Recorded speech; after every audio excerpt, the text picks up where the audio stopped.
Have you ever had a money or career question you really wanted to ask, but didn't know who to go to or just felt uncomfortable even bringing it up? You're not alone. Talking about money can feel intimidating, even scary. And that's exactly what I'm trying to change. That's why I created a free virtual coffee chat, a casual, no pressure 20-minute conversation where you can bring one thing you're wrestling with and we'll talk it through. No judgment, no jargon, no sales pitch, just clarity, ease, and a real answer from someone who gets it. If you've got something on your mind, don't sit in the confusion. Book a spot at limitfreelife.com and let's sip and sort it out. Hey there, and welcome to Money and You. I'm Michelle Perkins, your host. My search for more fulfilling work led me to career and business coaching, where I stumbled upon a game-changing discovery. Money issues often start with our mindset and habits. You see, our relationship with money is the key to overcoming those frustrating financial obstacles. As an entrepreneur, coach, and problem solver, I'm passionate about helping you create a great relationship with money. Because, turns out, that's the foundation for a limit-free life. Each week on Money and You, I speak with amazing guests about all things money, mindset, practical tips, and everything in between. We're here to give you new insights, education, and empowerment so money can be one of your favorite relationships. So join us for some lively conversations and let's transform your financial life together. Hello, and welcome to another great episode of the Money and You Show. I'm so happy you're here. I have a fantastic guest. We're going to have such a great conversation about retirement. What's different about retirement these days than what your parents or grandparents may have experienced, and how you can prepare, how you can make decisions, and how you can think about it in a positive way. So I have a guest in the studio today, which is thrilling when that happens. And so I'm going to introduce you to Dr. Gregg Lunceford, PhD. And he is going to walk us through some really interesting scenarios and ideas and thoughts around retirement. So, all righty, let's get to your information here. So Dr. Gregg Lunceford has 32 years of experience in financial services. He's a managing director, wealth advisor in Mesirow Wealth Management and vice chair of the Mesirow DEI Council. He creates comprehensive financial planning strategies for individuals, families, organizations, athletes, and business owners.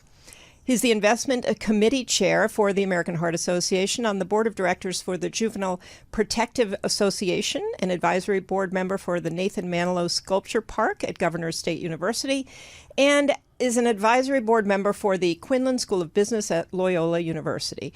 Gregg is also a featured speaker on WGN Radio's Your Money Matters. He's earned a BA from Loyola University and an MBA from Washington University. And there is something wrong with my notes where I can't see the end of this. Oh, here we go.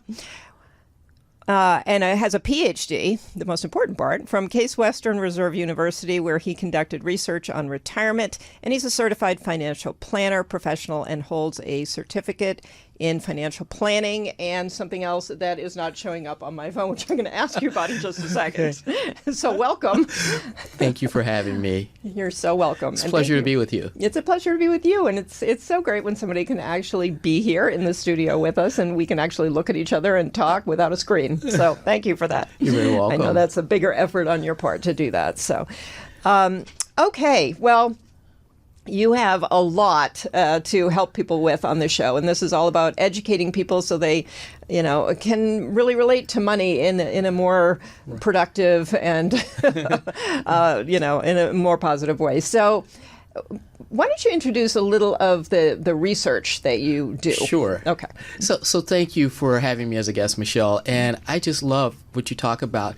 When I came in the financial services over 30 years ago, we were taught that most money decisions were sort of like economic decisions. Right. You reacted certain ways simply because you could afford to do it or you couldn't afford to do it. And in the case of retirement, it was you could retire, and once you hit the number, you would automatically exit out, and it would be that simple.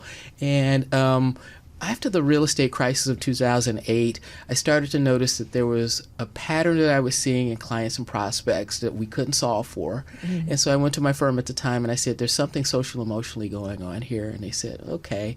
And I came back and so they give you that look? They gave me that look. And the reason they were giving me the look, they were like, well, we can build products around financial risk, but we cannot build products around what someone is experiencing socially, emotionally. Yeah.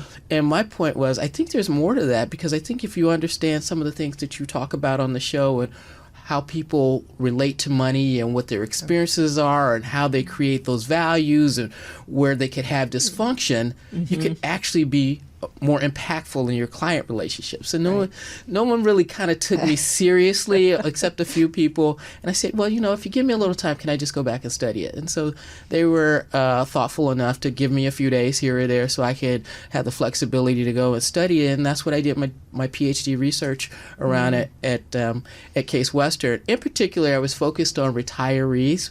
But what you learn, that this is an issue at many stages of life. As you talk about in your prior shows, a lot of our money values come through experiences that we have in childhood. And what I get is the person entering into retirement that never understood that, never addressed that, and so now retirement looks very scary to them. Yes, I love everything you just said, and I think it's so fascinating when you bring up, that social emotional aspect of it. And even though we all feel it all the time, intellectually, we're not putting that together. Like, that's how we make our decisions. But we're walking around all the time feeling certain things about money. And that was the thing that was fascinating to me, too, because I did have a finance and accounting background, and literally nobody had ever brought any of this up. And so even the people in the industry are feeling the same things. I mean, and so the decision making is hard. And retirement is one of the biggest decisions you'll make. It is one of the biggest decisions you will make, and one of the things that I was trying to figure out is why so many people were having a hard time making retirement decisions. So let's back it up. It's 2008, like I was saying, and it's the real estate crisis, and people were losing their jobs all over the place. And I had a number of people come into my office that were offered very lucrative exit packages. And so once again, we were taught that retirement was an economic decision. As a matter of fact, and even some of the marketing that I saw competitors in the industry put out there, as well as could have been my firm as well, they would say, what's your retirement number? As if you hit this number, that was all you had to worry about, and there were no other problems in life. And so what I was noticing was, these folks were coming in my office and they had very lucrative offers that would have set them up for life. In many cases, would have set their family up for generations. Yet they, because of this relationship they had with money, even though we would go through all these Monte Carlo analysis and I would show them this, and they would say, I'm still afraid I'm going to run out of money. Well, and isn't part of that sort of an insecurity about how they'll manage this money? I mean, I don't know, but it seems like... it's somewhat, but then also they had the foresight to seek out professional help as well. So, but there's still this uneasiness here. And so what I was noticing and was explaining to my firm was these sales cycles were taking a long period of time, right? And usually sales cycles take a long period of time when someone is thinking about it and they're like, I'll make the decision. But they were at the point where they had to make the decision. It was like, you got to take this offer in 30 days. Or we're going to move on to someone else. And usually you'll see this, a long sales cycle of someone selling a business or something like that, but never when there is immediate liquidity right in front of you, right? And so what the feedback I got was, well, it's probably us and another competitor, so if you discount the pricing, they'll go with us because all other things are equal. We would discount, the sales cycle wouldn't change. It was just long and long. And so what I started to dig in and started to talk to people about it and start to, read positive psychology and things like that, even though there wasn't a lot of academic literature at the time that linked money this way to the retirement experience. When we started talking about retirement, a lot of the research looked at retirement through the lens of gerontology. So it was what happens when you are retired, and it was really looking at retired people get old. So it was a lot of stuff about transitioning into old age. The new thing that most people aren't aware of, and is probably more noticed in other parts of the world, is there's an acknowledgement that we no longer go from youth to middle age to old age. But because we live longer, there's this thing called the third age, that you go from youth to middle age to the third age, then to old age. I like that. And so there's this 20 an to extra 30 age. It's a 20 to 30 year life bonus. Yeah. That it's an undefined period that you never watched anybody else go through. That's fascinating. And what do I do with that? And then how do I afford that? And so that is creating a lot of people to have this negative thought about retirement, so they stick their head in the sand and then just hope for the best. Yeah. And so do you really want those years to be years where you're uncomfortable, or do you want to go into them bold and confidently? Boy, that is super interesting. I love anything that shifts how you think about things. So, and it's true. I mean, we all can see it, but we don't plan for it. We don't even acknowledge that that's the case. You know, we just think it's an extended old age period now. But you're right. People are still, the whole, I don't know. What do you think about this retirement age of 65? Like, to me, that is such an antiquated Well, when thing. you think about it, right, if you retire in your 60s, and I'm not even making this up, if you just look at the actuarial tables the IRS uses to calculate your required minimum distribution, right? They assume you're going to live to 90. So this isn't even Gregg's number. This is the IRS has said 90 is the number. So if you retire in your 60s, you're really middle age. Good.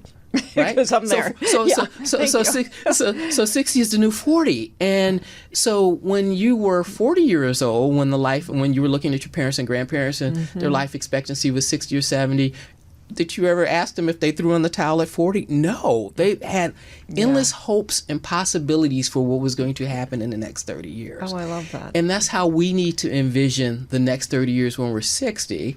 But because we've had so many dynamic things happen to us, such as, you know, we're worried that our kids may not live to have as many benefits as we've had. And, you know, we have older parents and we're sandwiched in between. And, you know, many of us may be in split homes because of divorce and things like that.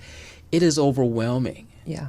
And so I try to bring some normalcy to it and say, hey, let's step back, take a deep breath. It'll be fine. One of the things you have to get past, though, is the fear of addressing it. Yeah, I love this, and I love how this intersects with people's career decisions, which is how I started my business as a career transition coach, which I still do. And so I'm always looking at that because my personal belief is that work gives us a lot of gratification and purpose and all kinds of things that help us actually live longer. Absolutely. And so that's why I think the third age is so wonderful, because we were trained to believe that it's a binary choice. When you hit your 60s, you have to leave the workforce. And now you have this third age where you can say, no, if you really think about it and you're thoughtful and you do the planning for it, and there's a lot of mindfulness and intentionality that has to go into this that, you know, we weren't taught to think about. We were just taught, hey, when I get 30 years in and I'm a certain age, they're going to give me to watch and I have to go. That's not necessarily true. You now have this 30-year bonus where you're wiser than you've ever been. You have, whether you think you have a lot or you think you have a little, you have more financial resources usually than you've ever been, than you've ever had before. And you have, in a lot of cases, unfortunately it's not this case for everyone, you have no obligations to anyone other than yourself. So you have this newfound freedom you've never had, and you can carve out whatever you want to do. Yeah, I might question that one a little, only because I have a 24 and 27-year-old, and most people that I know are still helping to support their kids. True. So that is true. And they're all like a little astonished at that too. Like there's not only is 65 ingrained in our brains, but there's something about, I mean, I was independent when I was 18, but kids today can't. I mean, economically, the math doesn't work. It doesn't. When you're looking at the rate of compensation over the last 3 decades has been much less than the cost, the rate of inflation as it costs for an education. So many of them have student loans. The cost of housing has gone up at a higher rate of inflation than compensation. So buying your first home, you can't rent an apartment at that age on a beginning salary. So I was speaking with a client this morning, and we were having this conversation. He said, you know, I have a friend I want to introduce you to, and we started talking about what that French children do for professions. These are high, six-figure jobs, Right. High in terms of, what your starting salary is out Yeah, in your 30s. absolutely. I mean, so they're making very good money, and but they live in markets like California and New York, and so the conversation is about they cannot afford a home on their own. Yeah. Right. So Yeah.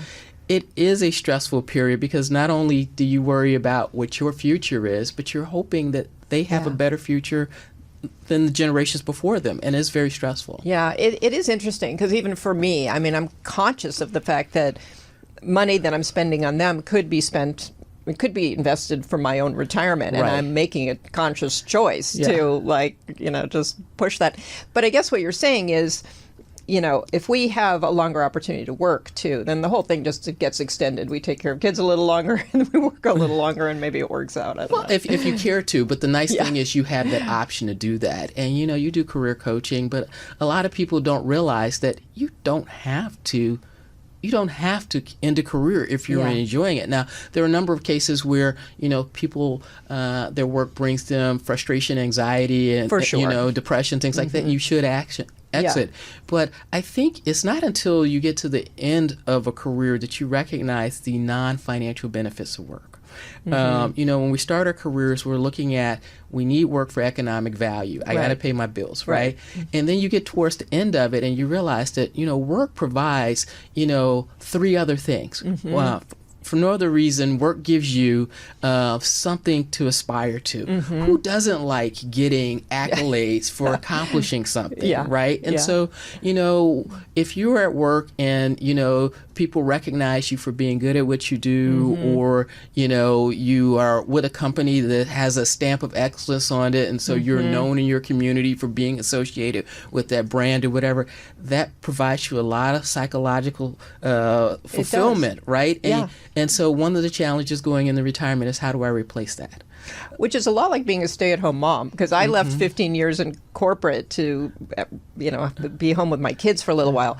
And that was one of the big things I noticed is nobody notices what you're doing. Nobody appreciates. I mean, kids aren't supposed to appreciate, but it's very, you're isolated and you lose all that. And I never even thought about it that much until I lost it. And then I'm like. Absolutely. And so it's probably 20 years later when you get a great Mother's Day gift that you get acknowledged, but in the moment you don't, right? Right. The second one is socialization, right? Yeah, sure. Regardless of what you think about certain people at work, even, a lot of people, and I'm very fortunate. I have colleagues that I enjoy working with. I'm sure you do too. But even if that is not your reality, the colleagues that you don't enjoy working with gives you something to laugh about when you get home. Like, can you believe what Bob did again today, right? And so there's a socialization as well as psychological success that comes from working. And the third thing, in addition to economic resources, work provides you structure in your day. Oh my gosh, yes. Yes, and I think a lot of people don't understand that, replacing that structure can be very difficult. Really hard. I remember my dad going through this when he retired, and he didn't retire until he was in his 70s. But he would tell me all the time, gosh, I wake up and the next thing you know, it's 4:00. And I'm like, well, Dad, that's because you don't have any routine anymore. Absolutely. And then sometimes what I learned in my studies was a lot of people don't envy their friends in retirement. Now, they do really recognize that they have a freedom of time that they wish they could have sometimes. So, wish I could take a longer vacation. Right. But what they recognize is a lot of their friends are doing things to fill their day, but don't make them feel fulfilled during their day. Right. And so when we start talking about this retirement transition, it is very important from a money matter standpoint, simply because you can burn up a lot of money trying to find yourself and try to find something fulfilling to do. Yeah. So I think back to when I was starting my studies, I was trying to figure out, because we're living longer, so we say, okay, now I got a period of time where people are going to have 20, 30 years with opportunities and have financial resources, and give me an example of where that's ever existed. And it took a while, and I said, professional athletes. So you retire from the game in your late 20s or somewhere in your 30s, right? And you have 20 to 30 years ahead of you. You have the financial resources to do it. You have a network of friends, but you see dysfunctional behavior occur. And today's retiree is starting to look a lot like what we've seen and professional athletes.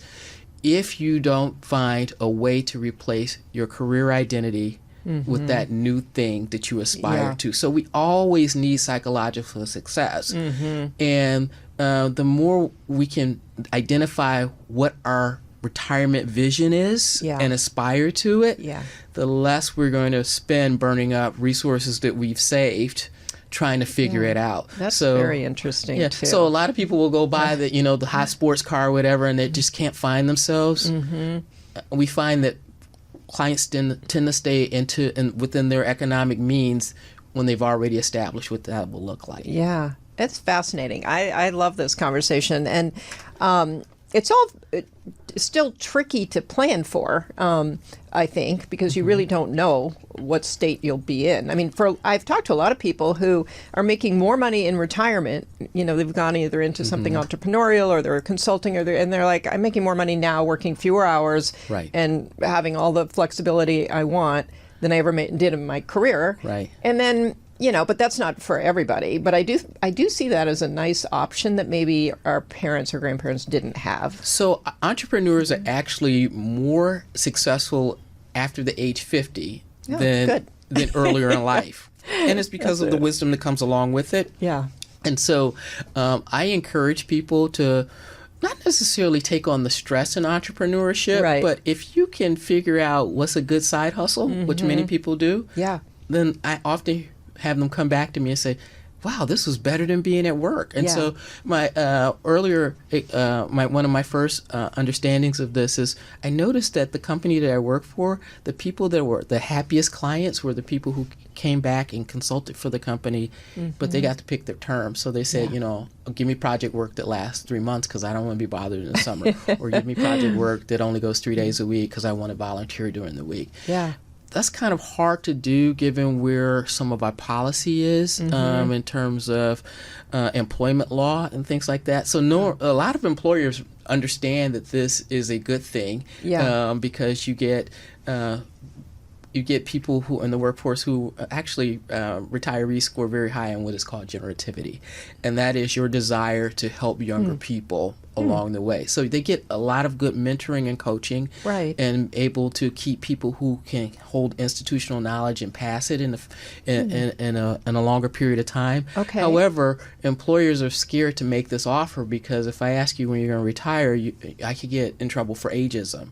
Oh. And employees are afraid to make this offer. One, many don't know that have never thought about making an offer, right? Because employment has always seemed like a unilateral contract, right? The employer has all the rights and you come in and you follow the rules and you get a paycheck versus you raising your hand and say, I want to do something a little bit differently. Yeah. So it's very hard to get to this happy medium, but I've seen some people make that negotiation and do very well. Yeah. Yeah, that's so interesting. And what you bring up is the point that you can initiate this. I mean, you might have to go to the previous employer and talk about this, but yeah, interesting. So, okay, so we have this extra, set of years, 20, 30 years that we're now being gifted. So, from a financial standpoint, of course, we don't know what our health is going to be. We don't know that, who we may be taking care of. Because you are a certified financial planner, so how do we make these assumptions about what to expect? Well, I start with what you can expect, right? Because I think when people get locked in what they think they're supposed to do, that's what causes a lot of fear. So a lot of people look at themselves as maybe being financial failures because I watched my grandfather do it and he never had any financial anxiety. I watched my grandmother do it. She never had any financial anxiety. Well, your grandmother had the benefit of a defined benefit plan, which guaranteed them a pension. They also lived in an economic time where there was less inflation. Name all of the above. And so what I spend time doing is just going back and explaining the history of retirement and how we got here. And so retirement systems in the 20th century. So we're early 1900s when we start going into manufacturing.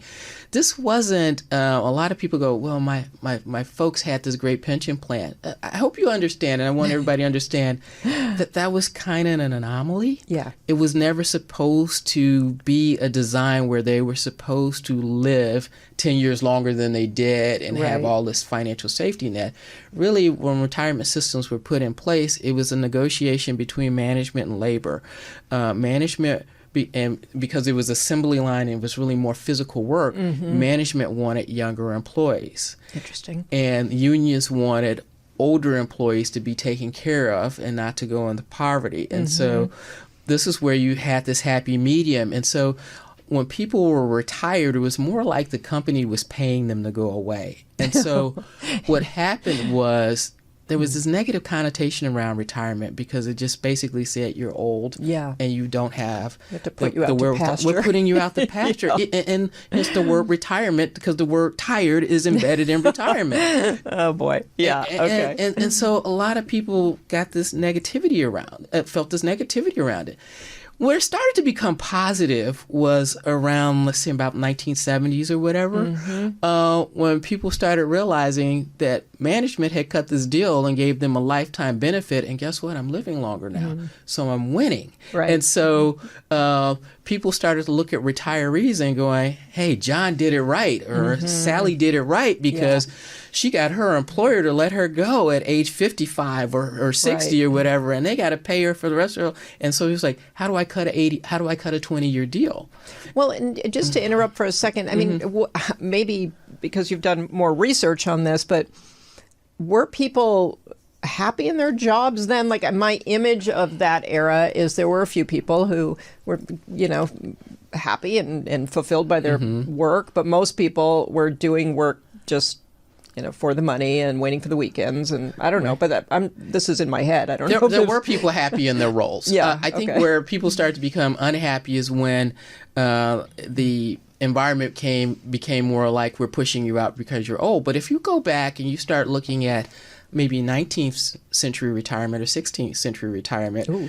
Yeah. So the first, never thought about it that far back. The first retirement plans were informal. It was basically you had a family that had a farm, and dad got old, and so he went to his sons. And unfortunately, it's a shame, but women couldn't have property rights back then, so he went to his sons instead of going to his sons and his daughters, as we would like to believe would happen today. And he would say, "Look. You know what? I don't have the physical ability to do the things I used to be around here, do around here. So as a trade-off, I'm going to deed my property to you. In exchange, you're going to let me live here, and you're going to take care of me for the rest of my life." So those were the first retirement plans. They were informal. Yeah. However, what occurred then was because dad or your uncle or whoever was very good at what they do, there was a respect for the wisdom of elders in the workplace. Yeah. Okay. So you think about it. Benjamin Franklin signed the Declaration of Independence when he was 87. There once upon a time was this great respect for having older people in the workplace. Yeah. What happened when we got to the manufacturing era, we got into management science. And so when management science came into place, we started timing how quickly people could do things. And so wisdom had no value. There was just this playbook put into the workplace and say, either you can do A, B, and C, or you can't, and therefore you're not valuable. Do you feel like that's sort of coming back with AI? That kind of makes me feel... I never thought about that, but that could be scary. Yeah. Maybe not. The good news is we're more of a service economy, so intellectual capital means more. Yeah. So we'll have to wait and see. Yeah. Okay. So I've said all of that to get to the point where I think a lot of people are entering into retirement now with expectations of people in the past, which makes them feel like they maybe have underachieved in a lot of cases. And the reality is none of this is the same. Yeah. And what occurred in the past was kind of a fluke, for lack of a better word. And we have to reset and set a path for ourselves. And that path will be unique to you, and it will be a great one if you address it. Oh, I love that. That's such a positive way to look at it, which I love.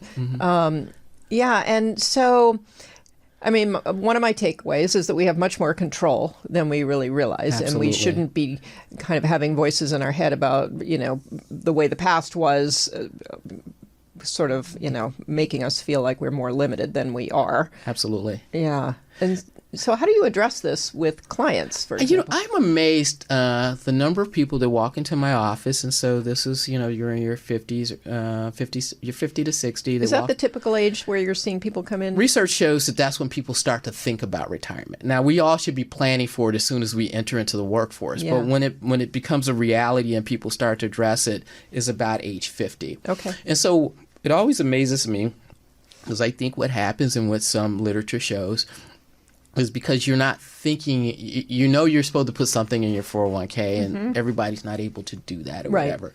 And so what happens is I get this 50 to 60-year-old group that normally comes in and they're going, we're hoping this is all right.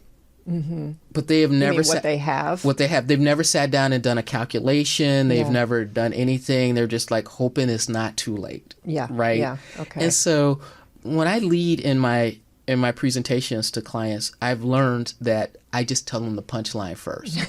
Right? Why make them sit through a 40-minute presentation to get to the end, and they're sitting there pinning the needles and they're sweating. So what I like to say is, as soon as they walk in the door, look, we looked at your situation. I think it's going to be fine. What if you don't think it's going to be fine? Then what do you tell them? And that's a very good question. It's okay if it's not going to be fine, because guess what? You're 50 and now we have 10, 20 years to plan for this, right? Okay, right. To correct the course. I think where the problem comes in is that people will hold on to this fear, anxiety, because they won't come in for us to come up with a plan or a strategy to correct the course. Right, right. And they don't come in for I see people just being afraid, being ashamed, feeling like I don't know what questions to ask, or if I do ask questions, they're going to look at me like I'm not smart. Right. Are you finding other reasons for them to not come in? So that is true. And so what I like to tell people is to take you're not abnormal. And I think we confuse people who have a lot of money as people who are financially savvy. There are a lot of people that know how to make money, but really aren't very financially savvy, may not even be financially literate. I'm really glad you brought that up, because they're not necessarily even that smart. I mean, I think people think, when you're really smart, somehow that translates into being really great with money, which there are people who may have a lot of money and people who have no money who are, I hate to use the word smart, but, for lack of a better one, it doesn't, those two aren't correlated. Really. Not at all. Not at all. And people think they are, or they look at their neighbor across the street that has a new car and a big house and all that, and they're like, they must be rolling in the dough. They must be really good at it. Not necessarily the case, right? They have a lot of resources, but that doesn't necessarily mean that they know any more about money than you do. Well, sometimes they don't even have the resources. I live in Malibu. There's a lot of people with a lot of nice cars who actually don't have any liquid That's exactly funds. Right. And so there was a study a few years ago done by the University of Chicago where they came out with only about 40% of Americans are financially literate. And that was based on just 5 basic questions, such as, do you know what compound interest is? Or, do you know what... how to calculate your mortgage payment or something like that. Just very, very simple stuff.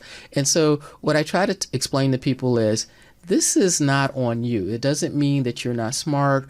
This is more of as a society, we took things like economics out of schools. And so at a very early age, you just weren't introduced to it. Right. And if you came from, and this is the interesting thing to me is, it doesn't really matter what your financial background was growing up, right? Right. There were a number of reasons not to have this discussion. So if you were from an affluent family, maybe you didn't talk about money because you didn't want your kids going out telling the world what you had, right? Or you didn't want people knowing that you had it or knowing that they had it because you didn't know who would target you because you were affluent. Right. Same cases if you didn't come from economic resources, you may not have talked about money around the dinner table because it was the source of a fight. There was scarcity, right? And so what I find is it really doesn't matter the socioeconomic place that you're in or come from. This is just a global problem.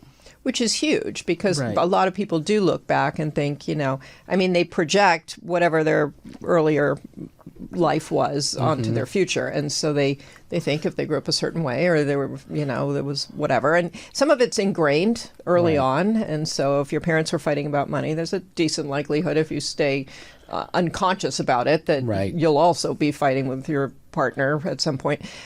But as soon as you have the recognition of what you just said, you're like released from all of this. That's exactly right.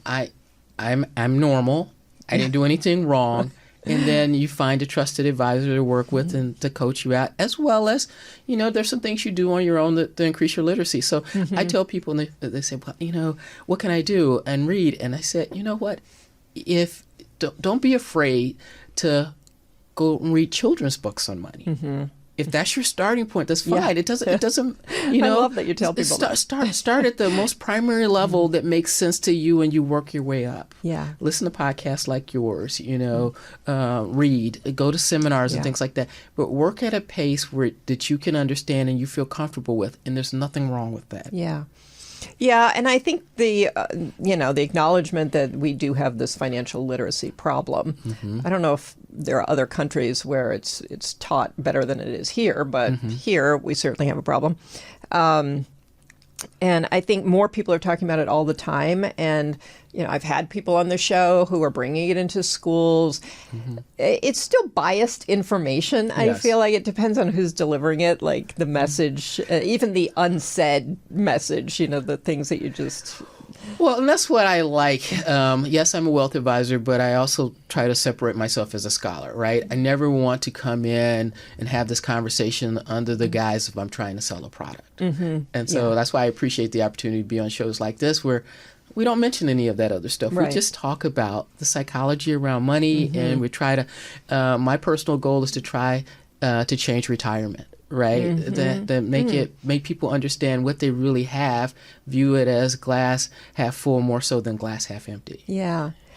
So I love that, and so you're creating a positive look at retirement. Where my own bias is that I don't know. I guess I'm just not dying to retire, so I don't look at it that way. I sort of. So why do you have to leave? You don't. No, right. I agree. We've been conditioned to believe that if you're enjoying what you do, just keep doing it. Yeah. Right? Yeah. And I guess as I think about this more as you're talking, you do start to doubt yourself because you feel like you yourself are sort of aging out and maybe you're not as interesting or current. I mean, people have suggested that I help teenagers or people in their young 20s. And I always think, well, I look at how my own kids would prefer to learn from like TikTokers, And so that's a mindset too, though, when you start feeling like who's going to be listening to me if I'm 75 and they can listen to a 35-year-old, but that's another problem. But it's just interesting that comes up. Not true. So I did a show for someone else a couple weeks ago. And so I was explaining some of the things that you can do if you want to call it retirement. You don't have to call it retirement that people just don't think about. So, for instance, we talked about entrepreneurship. Actually, people over 50 make the best entrepreneurs.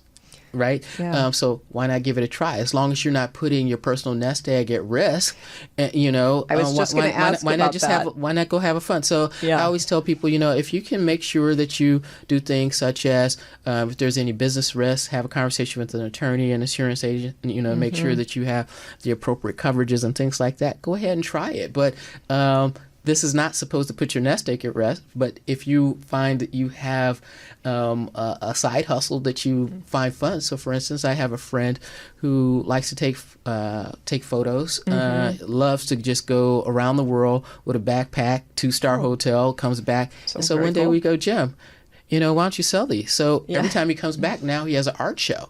And so that became his side hustle. Yeah. And, so how you do that? People don't understand that they can join the Peace Corps. There's no age limit, and I hope that's still. If you want to see the world on somebody else's dime, as well as get health insurance paid for, it is hard work. Yeah. But if you're adventurous that way, right. So the oldest person I can find a record was 87. Wow, that's a path that's available to you. Yeah. Right. That brings up an interesting point too, because I do think people don't necessarily know how to separate that personal nest egg from, how do you, if you think you're going to retire and want to go back to school or start a business or do whatever, do you plan to have a special savings or something for those things? Because otherwise you will be dipping into. Yeah, I think you need to think about it. But think of what we do every day as advisors is risk management. A lot of people think it's getting the biggest return. No, I'm trying to get a nice return for taking the least amount of risk. Same thing as you go into business. You're in business. I run a business. It's risk management, right? Yeah. And so people have to be comfortable thinking in those terms and develop the confidence to feel good about it. So somebody's going along in their life and they are 50, 55, and they come in and talk to you about maybe they do like their work, so they're not dying to get out, they're not dying to stay, they're sort of like just trying to make the best financial decision as to when to leave. How do you assess that? Well, you have to develop a vision. And then most important thing is if you have a partner, it has to be a shared vision too. Oh, good point. Because a lot of times people develop this vision and it has nothing to do with the other person's vision, and then you have a problem, right? So it has to be a shared vision. And so the interesting thing I find about the retirement decision is, and this is something that came out of my research that I was, you may not find it fascinating. I find it fascinating. So think back, what is your earliest memory of someone asking you what you want to be when you grew up? Oh, little. Yeah. So you're like 4 or 5 years old when people start asking what you want to be.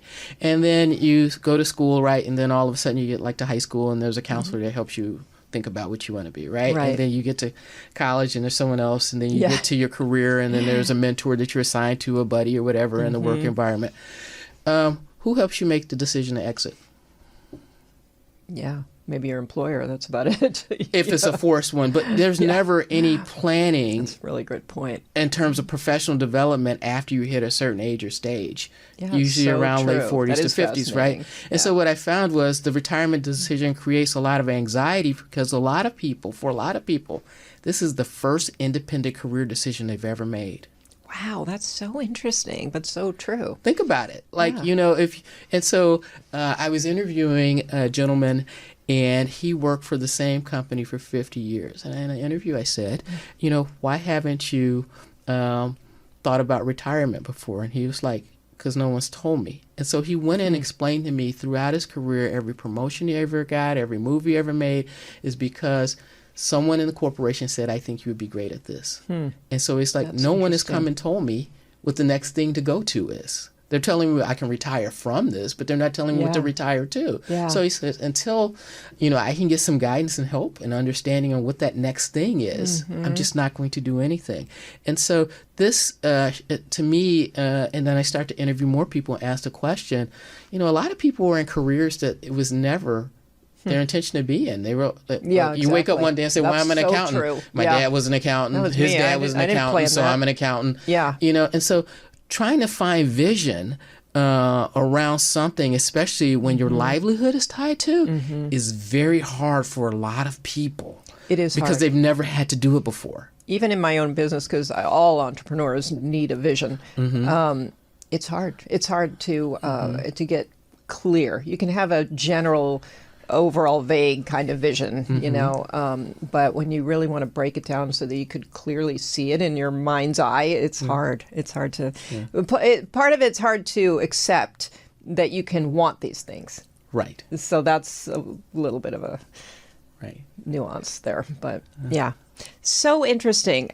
So how would you kind of describe your role in this? I mean, it almost sounds, I know you're a financial planner, but in a way you sound like a coach too. I mean, so I go back to the conversation I was having with my company in 2008 and was not getting a lot of receptivity. So I decided to do this independently.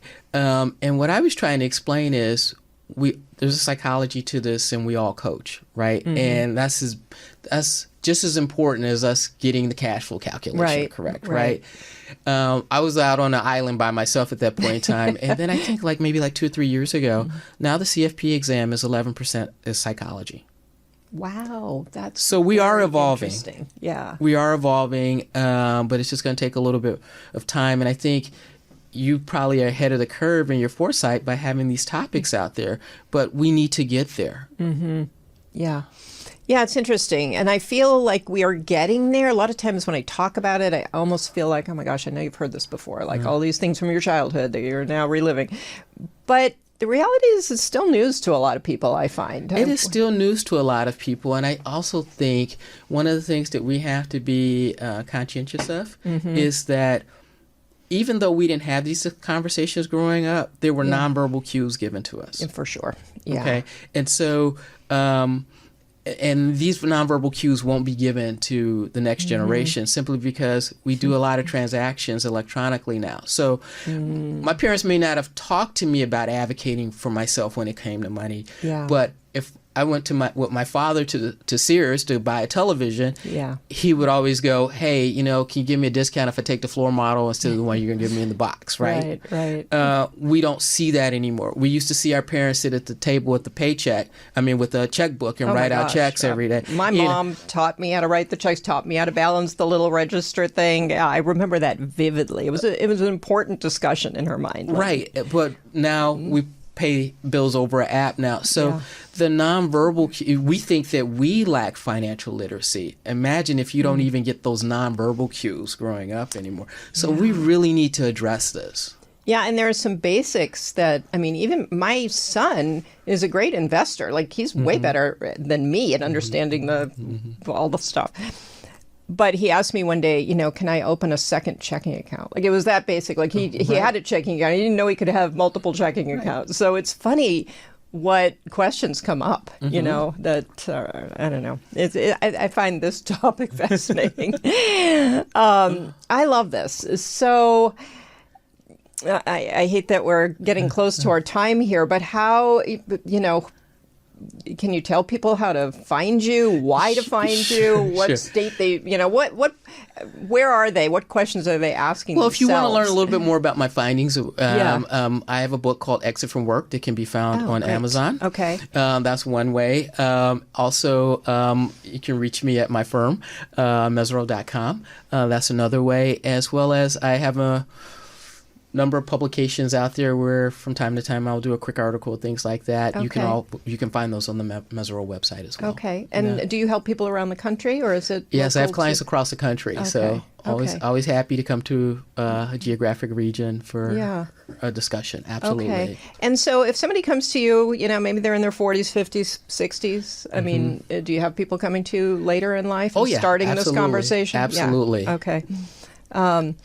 So how do you begin? Do you lay out some kind of, you get all the data, and do you lay out a financial plan with them? Yeah, so we have a conversation, but I like to start the first conversation, which is what we call discovery, and that is for me to discover. And a lot of people will say, I just want to know how to put together a balance sheet for me. No, I really want to know what your likes, your dislikes are, what your first experience with money is. I need to understand how to coach you. Right. It's just like playing a sport. Some people respond to the coach that's a yeller screamer. Some people just respond to the coach better that exercises empathy. You have to know where people's sensitivities are. The last thing I want to do is feel like the person that is crushing your dream, right? Simply because I can't communicate in the most effective style, right? So, for instance, I had a friend call me 6 months ago, and she's like, you got to be my advisor. I can't. And so I read what her advisor had put through, and I said, you know what? This is a rock solid plan. Everything your advisor has told you to do, I don't disagree with any of it. And she says, yes, but the relationship, when we get together, the way he makes me feel.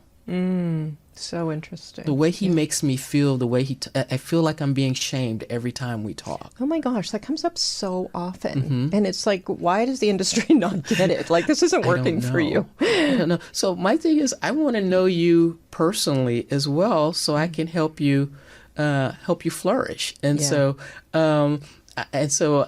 one of my clients, who's also a friend, went through a divorce, and so she's like, my husband handled everything, and I need to get financially literate. And so we were finishing after, I think, our first year together, and I said, how do you feel? She says, I feel better. And I said, that's not good enough. I want you to feel empowered. Yeah. Right? That's great. Yeah. So basically, we're going to take basic steps depending on where you are. Like I said, if it's as simple as you just need to read children's books, we'll get you there, right? Yeah. But I want you to feel empowered. There's nothing better than having financial self-efficacy. Mm-hmm. A lot of people feel as though I'm just going to give you the answer and you should be happy with it. No, I want you to feel empowered. Mm-hmm. And a lot of people feel like if I empower you, then you won't need me anymore. Mm-hmm. I don't think that's the case. I think if I empower you, you appreciate me more. Right. Yeah. I totally agree. And there's always, life is complicated these days. So there are always going to be new things that come up, and you're always going to need your financial team. That's right. So, when people say, hey, what should I be doing? Listen to Michelle's podcast. Thank you. Right? That. Listen, read this, read that. I'm not threatened by that in any way. At the end of the day, what we're trying to do is bring up literacy skills and make people feel empowered. Yeah. And that's just the beginning. Once you get those literacy skills down, then you can get interested in whatever areas of finance. Maybe you want to learn to invest. Maybe you want to buy real estate. Maybe, that's right. But you really, unless you have that foundational understanding of things, that's not going to go well either. Right. Hate to end on that. I don't want to, will not end on that. Anyway, well, this has been great. Thank you. And I've enjoyed it as well. I think it's so interesting that we really don't get help. Like when you explain that about everybody coaching us along until we get to this point. And I just think that's brilliant. And it's so important for people to recognize that and talk to somebody and get help in that. So, yeah. Well, thank you for being here. Thank you for coming into the studio and having this great discussion. And again, the name of your book? Exit from Work. Thank you. I'll put that in the show notes. And that sounds great. I'll be reading that as well. Thank you. Yeah, these topics are interesting. We don't give them enough thought. When I think one real benefit of shows like this, or everybody's podcasts, is that instead of just sort of glossing over these big, aspects of life, we're talking about them, and then people realize, oh, this is something that I need to give some thought to. That's right. So yeah, I kind of love the podcast world for that. Okay, well, again, thank you. Thank you for the work you do. Thank you for being here. And thank you, audience, for listening to the show. We love it when you show up for the Money and You show, and we are here every week. So you can subscribe on the Limit Free Life YouTube channel. You can find us on all the podcast platforms. So if you like the show, if you know somebody who needs to hear this great information on retirement, please share the show with them. And if you will rate and review the show, then we can have more wonderful guests like Dr. Gregg Lunceford on the show with us. So thank you so much. We'll see you next week.